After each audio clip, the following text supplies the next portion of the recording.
नहीं, अब तो हम गुनाह को हुनर समझते हैं, अब तो हम गुनाहों को फैशन समझते हैं। एहसास गुनाह क्या है? अगर इंसान गुनहगार हो और एहसास गुनाह भी हो तो वो एक ना एक दिन सुधर जाता है, वो एक ना एक दिन संवर जाता है। हमारे पास एहसास गुनाह खत्म हो गया। आइए बताऊं, एहसास गुनाह कितनी कीमती चीज है। रमजान शरीफ में खा रहे हैं, पी रहे हैं, बल्कि मुसलमानों की होटलें बंद है तो गैर मुस्लिमों की होटलों में खा रहे हैं, छुप छुप कर घरों में खा रहे हैं। लोगों से छुप कर खाने वालों, जो तेरा कुछ नहीं बिगाड़ सकता तो उस इंसान से छुप करके खा रहा है। जो खुदा तुझे सजा देगा क्या तो उसकी निगाहों से भी छुप सकता है? और रोजे भी क्या रोजे रह गए, अब तो रोजे भी रस्म बन गए। जो रोजे रखते हैं रमजान शरीफ में, उनको रोजा रखने की आदत है, वो रोजे को इबादत नहीं समझता। जो रोजा आदत बन जाए वो निजात नहीं दिला सकता, जो रोजा इबादत बन जाए वो निजात दिला सकता। एक तो रोजे की आदत है और एक तो रोजा इबादत है। रोजा आदत और इबादत में फर्क क्या है? आदत ये सब ने रखा हम भी रख लें, ये आदत है। न रखेंगे तो क्या जवाब देंगे, ये आदत है। न रखेंगे तो लोग ताना देंगे, आदत है। फिर रोजा इबादत क्या है?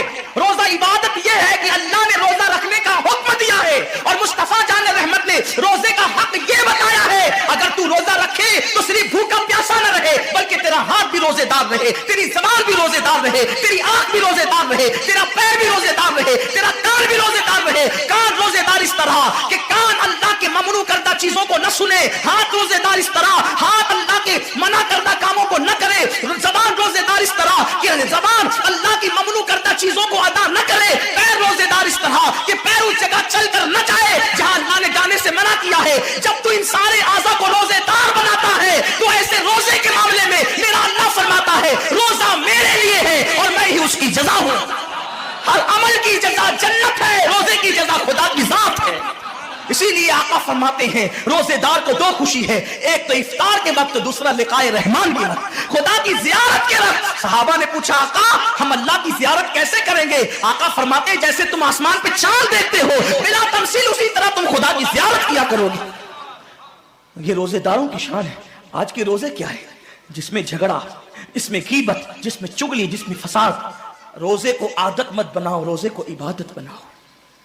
एहसास मिट गया, इबादतों का एहसास मिट गया, गुनाहों का एहसास खत्म हो गया। जब तक के लोगों में गुनाहों का एहसास जिंदा था वो इबादत करके भी अल्लाह से डरते थे, वो इबादत करके भी रब की बारगाह में आंसू बहाते थे कि मौला मैं तो हक अदा न कर सका। लेकिन आज एहसास नहीं है, इसलिए लोग हंसते हंसते इफ्तार करते हैं। हालांकि सहाबा का मामूल था जब इफ्तार का वक्त आता वो हाथों को उठा करके रोते और कहते मौला रोजा तो चला गया लेकिन रोजे का हक ना अदा हो सका। आंसू बहाते, डरते। लेकिन आज ऐसा कुछ भी नहीं है। हमारी सारी नियतें तो दस्तरखान पे लगी होती है इफ्तार के वक्त। आइए एक बात निकला दोगे तो अल्लाह तुमसे इज्जत को छीन लेगा, तुम जलील और रुस्वा हो जाओगे। एहसास खत्म है गुनाह का। इसीलिए रमजान शरीफ में भी गुनाह करते हैं और गुनाह कर रहे हैं तो जलील हो रहे हैं। एहसास किसे कहते हैं? एहसास यह कि मैंने क्या किया। छोटे से गुनाह को बड़ा समझना, मैंने क्या किया। एक खातून बारगाह रिसालत में आई और अर्ज किया या रसूल अल्लाह मुझसे जिना हो गया है, मैंने बहुत बड़ा जुर्म कर लिया है, आप मुझ पे हद लगा दें, हद जारी कर दें ताकि मैं गुनाह से पाक हो जाऊं। अल्लाह के हबीब ने एहसास से गुनाह देख करके फरमाया कि जा अभी तेरे पेट में बच्चा है, तेरे जुर्म की सजा तेरे पेट के बच्चे को नहीं दी जा सकती। अगर तुझ पे हद लगेगी तो वो बच्चा भी खत्म हो जाएगा। जब बच्चा पैदा हो जाए उसके बाद आना।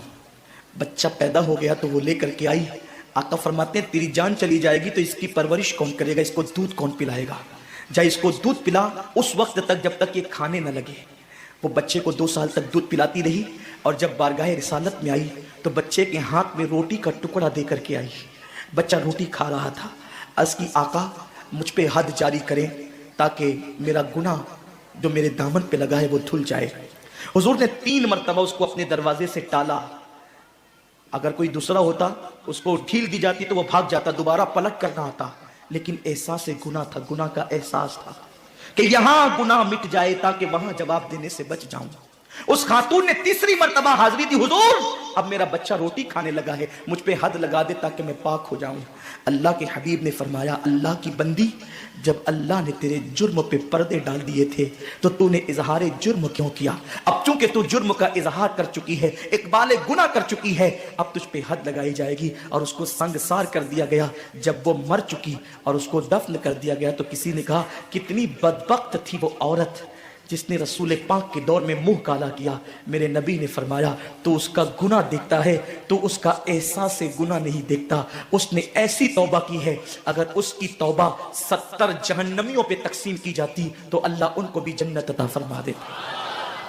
आकाए करीम सल्लल्लाहु अलैहि वसल्लम फरमाते हैं, जो रमजान शरीफ में गुनाह कबीरा करते हैं, अब गुनाह कबीरा की बहुत बड़ी तारीफ है, उसको नहीं बयान करूंगा, लेकिन जो गुनाह कबीरा बड़ा गुनाह करते हैं, पहली बात तो चूंकि मेरा मसलक सूफिया है, सूफिया से किसी ने पूछा कि गुनाह बड़ा क्या है? इमाम गजाली फरमाते हैं, ना कोई गुनाह छोटा है ना कोई गुनाह बड़ा है। बात तो यह है, जिस गुनाह पर खुदा तेरी पकड़ कर ले वही गुनाह सबसे बड़ा है, और जिस नेकी पर खुदा तुझे बख्श दे वही नेकी सबसे बड़ी है। किसी गुनाह को छोटा समझ के मत करो, पता नहीं वो किस गुनाह पे नाराज हो जाए।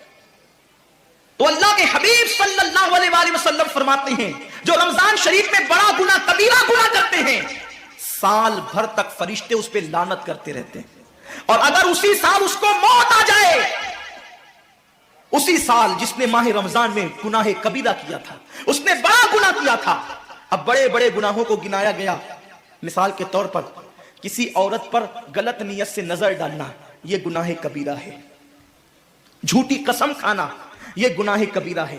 नाप तौल में कमी करना, यह गुनाह कबीरा है। किसी को देखकर उसका मजाक उड़ा के दिल दुखाना, यह गुनाह कबीरा है। किसी की अमानत में खयानत करना, यह गुनाह कबीरा है। मां बाप का दिल दुखाना, यह गुनाह कबीरा है। कुफ्र करना, यह गुनाह कबीरा है, बल्कि अकबरुल कबायर है।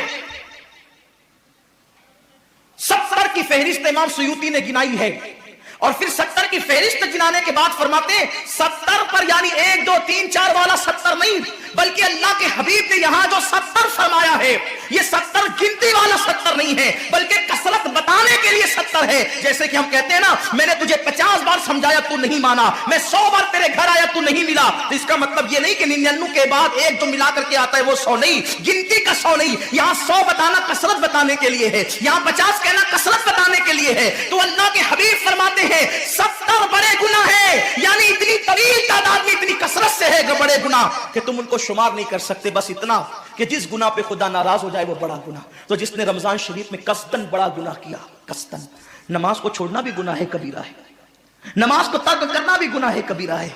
मेरे आका सल्लल्लाहु अलैहि वसल्लम के दीवानों, खेल कूद में वक्त को जाय करना, वक्त का जिया, यह भी गुनाह कबीरा है। आका फरमाते हैं, जिसने रमजान शरीफ में गुनाह कबीरा किया, उस रमजान से लेकर आने वाले रमजान शरीफ तक फरिश्ते उस पर लानत करते हैं। ये लानत क्या है? लानत समझते हैं? लानत का मतलब यह है जिस पे लानत पड़ी वो हमेशा के लिए अल्लाह की रहमत से दूर हो गया। इंसान की लानत क्या है? इंसान की लानत, एक जानवर पर हुजूर अलैहिस्सलातु व तस्लीम किसी सहाबी के जानवर पर बैठे थे, वो धीरे चल रहा था। किसी ने कह दिया कि इस पे लानत तो ये धीरे चलता है। हुजूर अलैहिस्सलाम ने उस जानवर के नीचे उतरकर फरमाया, जिस पे लानत कर दी गई मैं उस जानवर पे सवारी नहीं कर सकता। ये एक इंसान की लानत का असर है। जिस पे मासूम फरिश्ते लानत करे उसका अंजाम क्या होगा? वो भी 1 2 लानत नहीं। रमजान शरीफ को छोटा मत समझिए। 1 के 70 पर आपकी नजर है, गुनाह नेकियों की कसरत पे आपकी नजर है, गुनाहों की तबाही पे आपकी नजर नहीं है। अल्लाह के रसूल सल्लल्लाहु अलैहि वसल्लम ने फरमाया, जैसे माह रमजान शरीफ में नेकियों का दर्जा बढ़ जाता है, वैसे माह रमजान शरीफ में गुनाहों का भी मामला बढ़ जाता है। यानी अगर रमजान शरीफ में तुम एक गुनाह करोगे तो और दिनों के अंदर जो गुनाह करते थे, अब उस गुनाह से ज्यादा तुम्हें अजाब दिया जाएगा, क्योंकि आपने माह रमजान की हुर्मत को पामाल किया है, आपने माह रमजान शरीफ की इज्जत को पामाल किया है। तो सोचो, इंसान की लानत पड़े, ये हाल है। तो जिसपे फरिश्तों की, वो भी 1 2 नहीं, पूरे साल तक फरिश्ते लानत करते हैं। और अल्लाह के नबी सादिक व मसदूक नबी ने फरमाया कि अगर वो उसी साल रमजान शरीफ आने से पहले पहले मर जाए तो उसके पास कोई नेकी नहीं होगी जो उसको जहन्नम की आग से बचा सके, और उसका ठिकाना तो जहन्नम ही होगा। खुदा के लिए अपने हाल पे रहम करो, अपने आप को जहन्नम का ईंधन मत बनाओ। ہمارا جسم اتنا طاقتور نہیں ہے کہ ہم اپنے جسم پر جہنم کے عذاب کو برداشت کر سکے. میری قوم کے جوانوں، اپنی جوانی پہ اترانے والوں، اپنی قوت پہ ناز کرنے والوں، اللہ کے رسول صلی اللہ علیہ وسلم فرماتے ہیں کہ جہنم کی آگ کی ایک چنگاری اگر دنیا کے سمندر میں ڈال دی جائے تو دنیا کے سارے سمندر آگ سے بھڑکنے لگے. اس چنگاری کو، وہ جہنم کی چنگاری کو سمندر ٹھنڈا نہیں کر سکتے، بلکہ سمندر کو وہ ایک چنگاری بھڑکا دے گی اور سمندروں کے اندر آگ لگ جائے گی. جو ایک چنگاری سارے سمندر کو بھڑکا دے، اللہ اکبر، اس جہنم کے اندر یہ چھوٹا سا وجود جو چھوٹی سی، اللہ اکبر، اگر بتی کے چٹکے کو برداشت نہیں کر سکتا، جو چراغ کی لو کی تیز کو، جو چراغ کی لو کی حرارت کو برداشت نہیں کر سکتا، جو سگریٹ کے چٹکے پر بے قرار ہو جاتا ہے، یہ چھوٹا سا وجود جب جہنم کے اندر داخل کیا جائے گا اس وقت اس وجود کا کیا ہوگا؟ میرے آقا مصطفیٰ جان رحمت فرماتے ہیں کہ جب پہاڑوں کو جہنم میں ڈالا جائے گا تو پہاڑ ایسے پگھلنے لگیں گے جیسے نمک کو پانی میں ڈالنے سے نمک پگھلنے لگتا ہے. میرے بھائیوں، خدا کے لیے اپنے حال پر رحم کرو، اپنے آپ کو جہنم کا ایندھن مت بناؤ. اللہ اکبر، تراویح کے وقت میں پیر پھیلا کر محلوں میں بیٹھنے والوں، روزوں کے وقت میں چھپ چھپا کر کھانے والوں، اللہ کی غیرت کو چیلنج مت کرو. اللہ کے حبیب نے فرما دیا کہ جو گناہ کبیرہ رمضان شریف میں کرے گا سال بھر فرشتوں کی لعنت ہوگی. آپ کہتے ہیں مسلمان کلمہ پڑھتا ہے، مسلمان نبی کا غلام ہے، مسلمان نبی پہ جان قربان کرنے کے لیے تیار ہے، اتنی مصیبتوں میں کیوں ہے، اتنی تکلیفوں میں کیوں ہے، کیوں تباہ ہو رہا ہے مسلمان؟ ارے جس پر فرشتے پوری سال لعنت کرے وہ قوم تباہ نہ ہوگی تو کیا ہوگا؟ اس قوم کے گھر نہ جلیں گے تو کیا ہوگا؟ اس قوم کی بیٹیوں کی آبرو نہ لوٹے گی تو کیا ہوگا؟ وہ قوم غربت کی چکی میں نہ پسے گی تو کیا ہوگا؟ آؤ سچی توبہ کر لو، توبہ کے دروازے کھلے ہوئے ہیں، اپنے گناہوں کا احساس کر لو، نادم ہو کر قدرت کی بارگاہ میں پلٹ جاؤ. میرا رب فرماتا ہے فَفِرُّوا إِلَى اللَّهِ، کہاں جا رہے ہو؟ دوڑو اللہ کی طرف، پلٹو اللہ کی طرف. بڑے سے بڑا پاپی اگر خدا کی طرف احساس گناہ لے کر، ندامت کے آنسو لے کر اللہ کی بارگاہ میں پلٹا ہے تو اللہ نے اس کو مغفرت کا پروانہ عطا کیا ہے. میرے رب کا وعدہ ہے جو میری بارگاہ میں پلٹتے ہیں میں ان کو لوٹاتا نہیں ہوں، میں ان کو معاف کر دیتا ہوں. سبقت رحمتی علی غضبی، میری رحمت میرے غضب پہ سبقت لے گئی ہے. وہ رب جو 70 ماؤں سے زیادہ پیار کرتا ہے،